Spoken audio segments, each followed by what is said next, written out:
sí abẹ́ àkókò àdúrà wa òwúrọ̀ yìí kí a tó jáde. Nígbà tí a bá ń kọ orin láti inú ìwé orin mímọ́ wa, orin 341, a ó kọ ẹsẹ̀ ìkíní, ìkejì àti ẹsẹ̀ kẹrin tó kẹ́yìn. Kì í fẹ́ ọ sí Kristi, kì í fẹ́ ọ sí, gbàdúrà tí mo ń gbà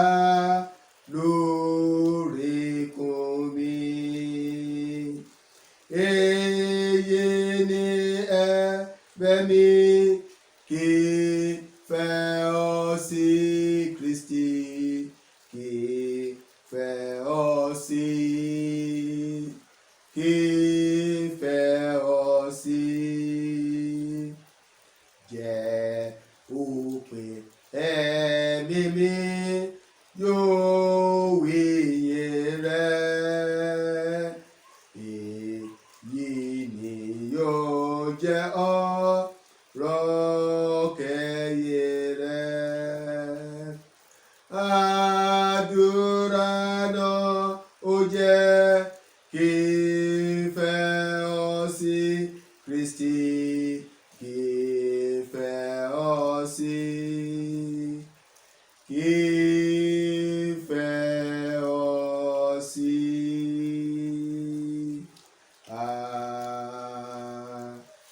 Àmín. Mo kí ẹnìkọ̀ọ̀kan wa lónìí ní orúkọ ti Baba àti ní ti Ọmọ àti ní ti Ẹ̀mí Mímọ́. Mo ń kà láti inú ìwé wòlíì Aísáyà orí 40. Màá bẹ̀rẹ̀ kíkà rẹ̀ láti ẹsẹ̀ ìkẹtàdínlọ́gbọ̀n. Ìwé wòlíì Aísáyà orí 40 bẹ̀rẹ̀ láti ẹsẹ̀ ìkẹtàdínlọ́gbọ̀n. Isaiah chapter 40 from verse 27.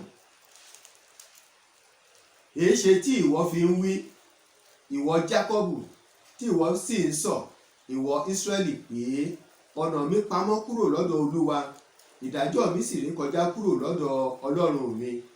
Ìwọ kò tí ì mọ̀, ìwọ kò tí ì gbọ́ pé Ọlọ́run ayérayé, Olúwa ẹlẹ́dàá gbogbo ìpẹ̀kun ayé, kì í ṣàárẹ̀, bẹ́ẹ̀ ni àárẹ̀ kì í mú un, kò sí àwárí òye rẹ̀. Ó ń fi agbára fún aláàárẹ̀, ó sì fi agbára kún àwọn tí kò ní ipá. Àní àárẹ̀ yóò mú àwọn ọ̀dọ́mọdé, yóò sì rẹ̀ wọ́n, àti àwọn ọ̀dọ́mọkùnrin yóò tilẹ̀ ṣubú pátápátá. Ṣùgbọ́n àwọn tí ó bá dúró de Olúwa yóò tún agbára wọn ṣe. Wọ́n sì fi ìyẹ́ gun òkè bí idì, wọ́n sáré kì yóò sì rẹ̀ wọ́n, wọ́n ń rìn, àárẹ̀ kì yóò sì mú wọn. Èyí ni ọ̀rọ̀ Olúwa. Lónìí mo ń bá wa sọ̀rọ̀ láti rú wa sókè lábẹ́ àkòrí wípé Olúwa òun ni olùgbélékè wa. Olúwa òun ni ẹni tí yóò dì wá mú ṣinṣin bí a ti ń jáde lọ lónìí. The Lord will uphold you, the Lord will uphold me, the Lord will uphold each and every one of us in all our endeavours today.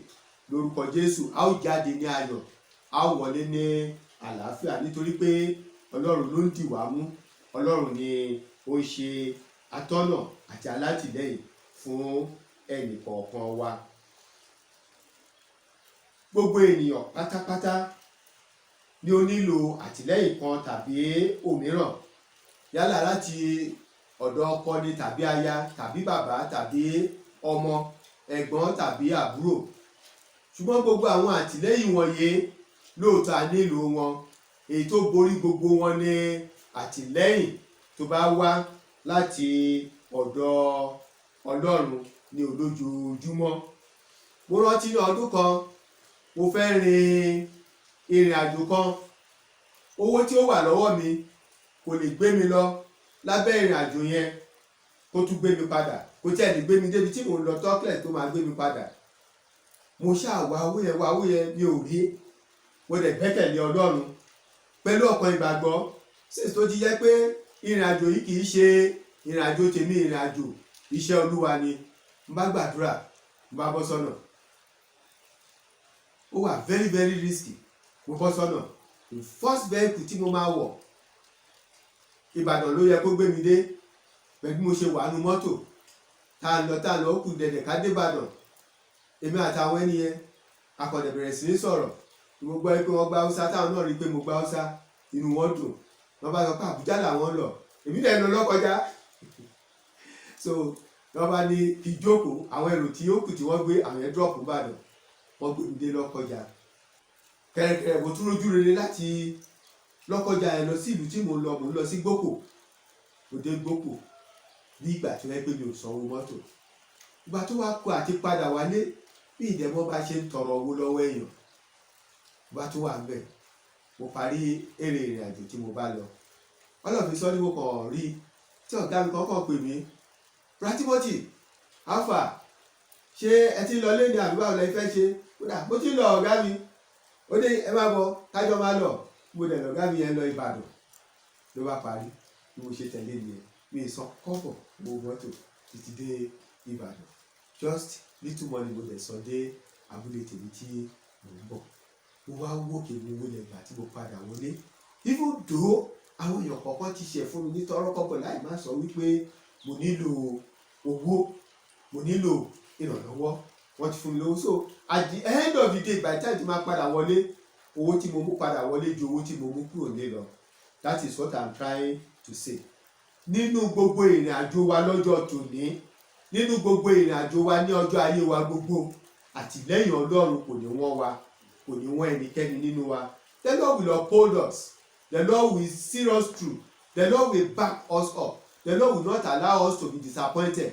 Kò ní jẹ́ kójú kó tì wá, kò ní jẹ́ kí a sunkún, kò ní jẹ́ kí ìbànújẹ́ kankan kó borí wa rárá àti rárá. Irú ẹ̀rí tí mo sọ yìí, mo rí pé ó ṣẹlẹ̀ nínú ayé bàbá Dáfídì. Ó ṣẹlẹ̀ nínú ayé bàbá Dáfídì. Nítorí náà màá mú wa lọ sí Psalm 23. Psalm 23. Ó ti mọ títóbi ipá àti agbára Ọlọ́run. Dáfídì sọ ní Psalm 23 yìí. Ó ní Olúwa ni olùṣọ́ àgùntàn mi, èmi kì yóò ṣe aláìní. Gbogbo àdúrà mo sọ àsọtẹ́lẹ̀ sínú ayé ẹnì kọ̀ọ̀kan wa bí a ti ń jáde lọ lónìí. Olúwa yóò jẹ́ olùṣọ́ àgùntàn fún wa. Ẹnì kọ̀ọ̀kan wa tilétilé tọmọtọmọ lórí iṣẹ́ wa, a ò ní ṣe aláìní ohun tí ó dára. Ó ní ó mú mi lọ nípa ọ̀nà òdodo nítorí orúkọ rẹ̀. Ó mú mi lọ sí ìhà omi dídákẹ́ rọ́rọ́. Níbẹ̀ ó tu ọkàn mi lára. Lórúkọ Jésù, Ọlọ́run yóò ṣe bẹ́ẹ̀ jù bẹ́ẹ̀ lọ fún wa. He will feed us. He will not allow us to suffer lack of any good thing. Bí a ti ń jáde lọ lónìí, He will not allow us to suffer any good thing. Bí mo tilẹ̀ ń rìn láàrin àfonífojì òjijì ikú, ó ní èmi kì yóò bẹ̀rù ibi kan. Àwọn spiritual soldier ti wa, àwọn spiritual soldier ti wa, ó máa ṣọ́ wa. Ibi kan wàhálà ìdààmú ìpọ́njú kankan kò ní kọlù wa. Ibikíbi yòówù kí á tẹ̀, àánú ààbò Ọlọ́run á dájú lórí wa, á dájú lórí wa.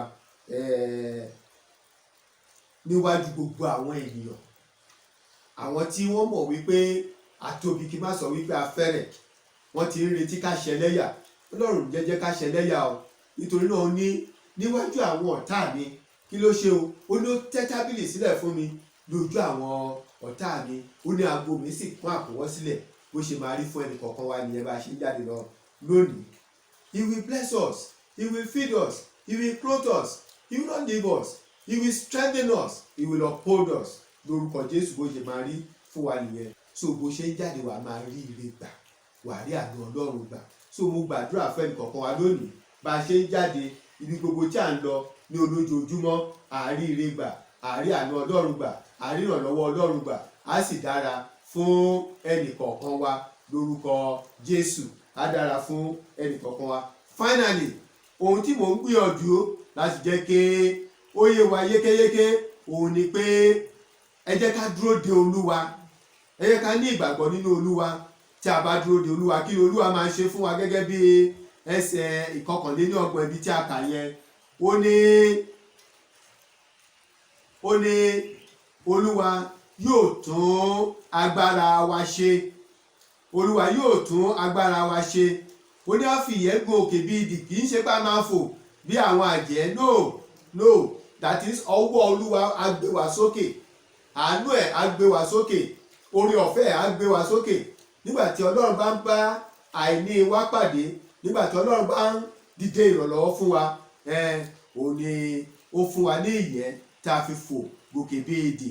Ó ní a ó sáré kì yóò sì rẹ̀ wá, ohunkóhun tí a bá ń lé láti bá lórúkọ Jésù, Ọlọ́run á fún wa ní oore ọ̀fẹ́ láti lé, láti bá àti láti gba gbogbo ohun tí ó tọ́ sí wa bí a ti ń jáde lọ ní ọjọ́ tòní. Bí a bá sì sáré tí a gbà, orí kò ní rẹ̀ wá, orí kò ní rẹ̀ wá, orí kò ní rẹ̀ wá, oní àárẹ̀ kì yóò mú wa lórúkọ Jésù. Bí a ti ń lọ lónìí, àárẹ̀ ò ní mú wa, kò ní rẹ̀ wá, kò ní sú wa, a ò ní fẹsẹ̀ kọ. We will not fall, we will not falter in the mighty name of Jesus Christ. The Lord will uphold us, the Lord will not leave us alone. Ẹ jẹ́ kí a gbàdúrà, ẹ jẹ́ kí a gbàdúrà.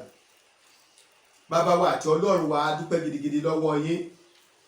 Kọ́kọ́rọ́ gbogbo ohun tí ẹ fi ń bá wa sọ̀rọ̀ wọ̀nyí ni pé ká gba Jésù Kristi ní Olúwa àti Olùgbàlà wa. Olúwa, a dúpẹ́ nítorí pé ẹ fún wa ní Jésù Kristi, ó dúró gẹ́gẹ́ bí Olúwa àti Olùgbàlà wa. Nítorí pé òun ni ó wá ta ẹ̀jẹ̀ rẹ̀ sílẹ̀ fún wa ní orí òkè Kálífárì. Bàbá, Ọmọ, Ẹ̀mí Mímọ́, bí a bá rí àṣìṣe kan tàbí òmíràn lórí ayé wa tàbí lọ́wọ́ wa tí ò fi ní jẹ́ ká rí ire Ọlọ́run, tí ò fi ní jẹ́ ká tún agbára wa ṣe lọ́jọ́ tòní bí a ti ń jáde lọ, tí ò fi ní jẹ́ kẹ́ dúró, kẹ́ ṣe alátìlẹ́yìn fún wa, kẹ́ jẹ́ olùṣọ́ àgùntàn fún wa. Olúwa, dárí àwọn ẹ̀ṣẹ̀ náà jì wá. Olúwa, jọ̀wọ́ nínú àánú rẹ wá ṣàánú fún wa. Jẹ́ ká rí ire gbà, jẹ́ ká rí àánú gbà, jẹ́ ká rí ìrànlọ́wọ́ rẹ gbà ọ́. Bàbá, Ọmọ, Ẹ̀mí Mímọ́, má fi wá sílẹ̀. Má jẹ́ kí àwọn ọ̀tá kí wọ́n fi wá rẹ́rìn ẹlẹ́yà lọ́jọ́ tòní. Bó tilẹ̀ wù kí ojúpọ̀nà tí a ń tọ̀ lónìí tàbí ní ọjọ́ ayé wa, bó tilẹ̀ wù kó ní ewu tó, lórúkọ Jésù Kristi ti Násárẹ́tì, má jẹ́ kí ibi tó wà láwọn ojúpọ̀nà wọn nì, má jẹ́ kó ṣẹ́gun wa, má jẹ́ kó borí wa. Jọ̀wọ́ nínú àánú rẹ jẹ́ kó dára sí wa àti àwa àti gbogbo ìdílé wa, ìjọ rẹ ní àpapọ̀, gbogbo ọmọ Ọlọ́run lápapọ̀ ní káàkiri àgbáláyé. Olúwa, jẹ́ aláàbò tó dájú fún wa. Kẹ́ gbé wa dúró nínú gbogbo ìjì tí ń jà láyé yìí, nínú gbogbo ìjì ìpọ́njú, kí wàhálà, kí ìdààmú, ìpọ́njú èṣù kó má ṣe borí wa. Ẹ dì wá mú dé òpin, ẹ dì wá mú dé òpin, ẹ dì wá mú dé òpin, Olúwa wa. Ìlà ń tọrọ lówùúrọ̀ yìí tí a sì ń bẹ̀bẹ̀ ní orúkọ Jésù Kristi Olúwa àti Olùgbàlà wa. Àmín.